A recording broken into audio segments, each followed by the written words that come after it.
Okay, we're going to do a podcast. You notice I don't have the picture in a picture because I'm going to be writing with the tablet showing you how to balance equations. Some of you may have had this in the past, so hopefully it's review. Now there will be balancing equations on the exam, but those will be extra credits, so don't stress out. But if you want to learn how to do this and you have questions, of course see me in class when you're doing the practice problems. That's credit assignment. Okay, you notice that I've color coded it, and it's just for this particular podcast so that it's easy to see. I've seen some people, they were taught using symbols, so maybe I'd make a square for my copper, and then I'd make so many squares under each. Whatever works for you. I've seen tally marks. Just however you go about counting, you can just write the numbers too. Okay, now we need to talk about how you count atoms. I should back up and say first that everything to the left of the arrow are your reactants. So whatever is to the left of the arrow, this could be reversed, okay, which means it would be to the right. So whatever's behind the arrow are your reactants. So these two compounds are going to react in some reaction. And then the arrow is pointing toward the product. So point toward the products. Okay, and it's going to come up with these three things. Now, I had said earlier, and you may have read this too, that you have to account for all of the atoms. They cannot appear and disappear just randomly. So you do have to account for all of them. That's why you balance equations. And you put certain amounts, and that's what these yellow boxes are, so that it does become balanced. Okay, so you notice some of these have a number behind the element. So behind this chloride is the chlorine, okay, that's copper chloride, but the chlorine itself, we'll just call it by the element name, don't worry about the compound. There are two, so this subscript behind it tells you there are two, and over here, iodine, there's 2 iodine. Now, those numbers you cannot change, okay? You cannot change those. What you can change and manipulate are what's called the coefficients, and that is what is in the yellow boxes. So I made that very clear, and I've got it set up that way on the exam too, but not color-coded. The best way, at least the way I was taught, I go through and I do each element all the way through. So I'll do the copper first, I go left to right like I was reading, and I change the number so it's balanced. Then I would go to my chlorine, then I'd go to my potassium, and then I'd go to my iodine. I would start over again with copper. I keep going until I go through it and I make absolutely no changes, and then I know it's balanced. Okay, so let's do this one together. I've got two problems. Of course, you can pause this whatever you need to. You can even pause it right now if you'd like and try it if you've had this before. Okay, so we've got copper. I've got 1 on the reactant side and 1 on the product side. So that looks pretty good. You probably heard that sigh. Those are my dogs. One's snoring and one's sighing. So anyway, it's 11 o'clock at night. They're tired. Okay, sorry about that.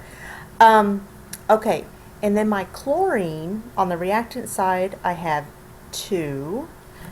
My product side, I've only got 1. So I would have 2 on the chlorine side. I'm going to write, let me get my pen ink here. Okay. I'm going to write a 2 in the yellow box. Remember, that's the coefficient. That's the only thing I can manipulate and change. So now I've got a 2, and it applies for this entire compound, which means eventually it's going to affect this potassium. So now I've got 2 chlorine and 2 chlorine. Let me go to my potassium.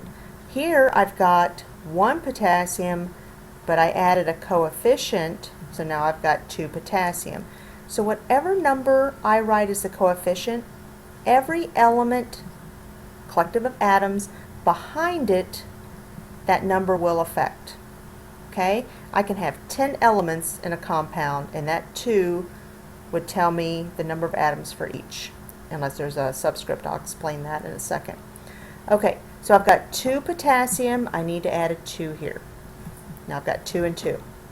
Okay, my iodine, I've got 2. Now here's my arrow. Now be careful, color coding does help. If you like highlighters, go ahead and use that. Here I've got 1 plus, come all the way over here, and I've got 2.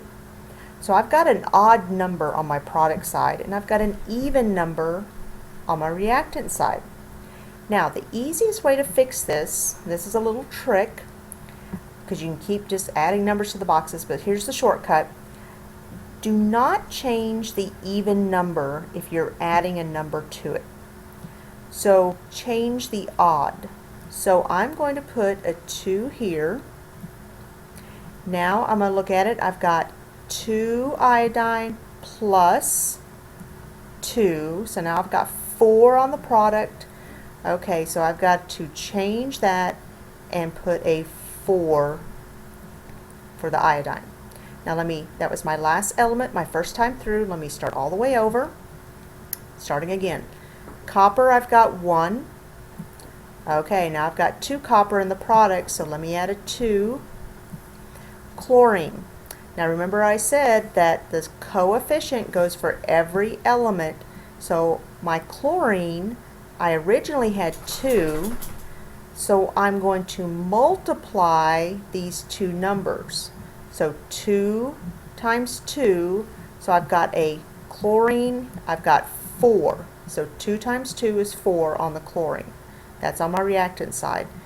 If I come over here to my products, I've only got 2. See the 2 right here? Because there's no subscript. So let me get rid of this 2 and let me make that a 4. Because remember I got 4 on my reactant side. Okay, so that's my chlorine. Now let me go to my potassium. I've got 4. That looks pretty good. My iodine, I've got 4. I've got 2 here, plus I've got to, don't forget these 2 down here, 2 is 4. Let me go through it one more time, because remember I changed my chlorine. So I've got 2 copper, 4 chlorine, 4 chlorine, that's good. 4 potassium, 4 iodine, and then iodine I should have 4, so there's 2 plus 2 is 4. So that looks pretty good. So let me check it, and sure enough, so I've got 2, 2, 2, 4, and then I would leave this empty. You don't put a 0 there, just leave it blank.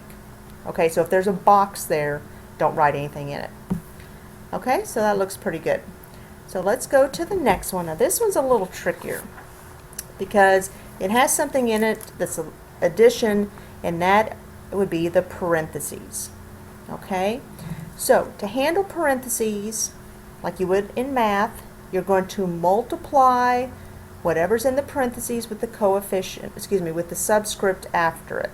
So in this situation, that 3 applies to both the nitrogen and the hydrogen. So in this situation, and we're going to start the process just like we did, I just want to explain this. So here the nitrogen, if I look at this, and if I did put a 1 there, you don't have to, that doesn't look like a 1, okay, I would have 3 nitrogen, and my hydrogen would be 12, because 4 times 3 is 12. Okay, so that's where I'm sitting at right now, just for that compound. Keep that in mind. Because if I add a coefficient here, then I've got to multiply for hydrogen the 12 times the coefficient, whatever that is, or the 3 times the coefficient. So that gets a little tricky. And it's directly behind the parentheses, not for this oxygen. So these are just like the first problem we solved. Okay, so nitrogen. On this side I've got 1, but here we've already talked about we've got 3. So I need to add a 3 right here. The hydrogen, and it does help color coding, I've already said that. The hydrogen, I've got this all split up on the reactant side. I've got, and this is a compound, it's supposed to be written this way. Okay, this is a hydroxide. So I've got 4, and I've got 1 sitting here. So I got a total of 5 in this compound, and then I've got another 3 in this compound. So total reactants, I have 8 hydrogen. okay? But I have a coefficient of a 3 right here, so it's not a 5, okay? So let me do what it actually is. So I've got 3, and then, oh, my dog's scratching himself. Sorry, hopefully you can't hear that. Okay, so again, just like the parentheses, go in reverse. It makes it a little easier. If that doesn't work, you could do it left to right. So I've got the 1 and the 4, so that's 5. I'm going to treat it just like my parentheses, and then 5 times 3 is 15. So now I've got a total of 18 hydrogen. Okay, so let's see what I got over here. I didn't change this, so I still have 12 right there. And I got a plus, and then I've got 2 right here. So I've got a total of 14. Okay? So I need to have 18. Well, the easiest number would be to add to this water molecule rather than this, and that would mess up everything else, the oxygen, the phosphorus.